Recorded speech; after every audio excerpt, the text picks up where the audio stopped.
Hello, this is Kavier Shah. एक बात कहूंगा, कैसा लगता है सुनकर कि 13 साल के लड़के ने रेप कर दिया। डर गए ना ये सुन के? कहाँ जाएगा अब देश का भविष्य?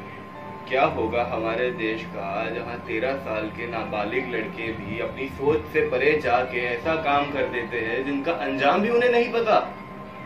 कैसा लगा ये सुनकर? बुरा लगा ना? एक बात सुनो, ये होने की वजह भी तो कहीं ना कहीं हमारी सोसाइटी ही है।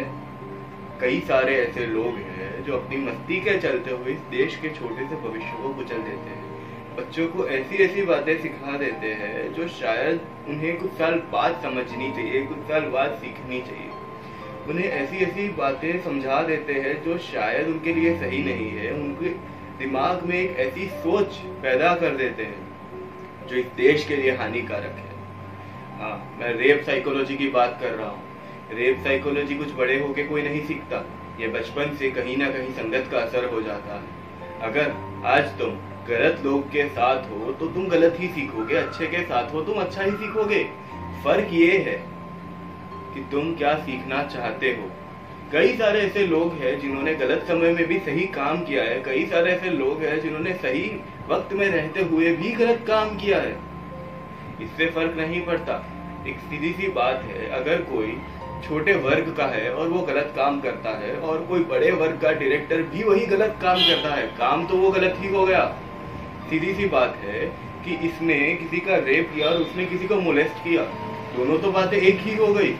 लेकिन यही बातें हमें काटती रहती है अंदर से रोज रोज। उससे भी बड़ा ये सच है कि नाबालिग लड़कों ने भी रेप करना शुरू कर दिया है। मैंने देखा कुछ वक्त पहले न्यूज में 13 साल का लड़का एक 11 साल की लड़की को किडनैप करके एटीएम में ले जाके रेप करता है और सीसीटीवी फुटेज की वजह से वो पकड़ा जाता है। समझ रहे हो?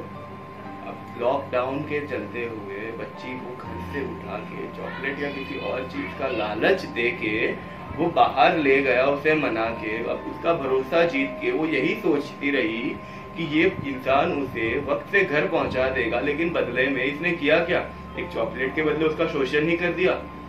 अगर उसे वो करना ही था तो क्यों उसने उसको चॉकलेट दी, क्यों उसका भरोसा जीता? चलो ये बातें तो छोड़ ही दो, मुझे एक बात बताओ, ये रेप साइकोलॉजी इनके दिमाग में आती कहाँ से है? Porn industry. सब कहते हैं ना खराब है, खराब है, खराब है। सच बताओ, तुम भी तो कहते हो खराब है। तुम्हारे फोन में नहीं है क्या कोई? सच बताओ। एक सीधी सी बात कहूंगा, बहुत सारी चीजें हैं जो रेप को बढ़ावा देती है, बहुत सारी चीजें हैं जो चाइल्ड अब्यूज को बढ़ावा देती है, बहुत सारी चीजें हैं जो छोटे छोटे बच्चों से गलत काम करवाती है। उसमें एक बहुत बड़ा हिस्सा पॉर्न इंडस्ट्री का आता है। इंडिया में नॉर्थ इंडियन स्टेट से कितनी सारी लड़कियों की ट्रैफिकिंग हो जाती है, अंदाजा भी है तुम्हें? मुंबई क्यों एक ट्रैफिकिंग और प्रोस्टिट्यूशन का हब बना हुआ है, कोई अंदाजा भी है तुम्हें?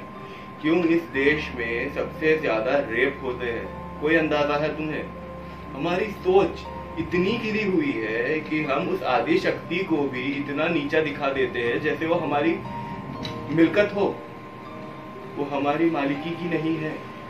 वो अपना हक जीने के लिए आई है, वो अपने हक से जिंदगी बनाने के लिए आई है।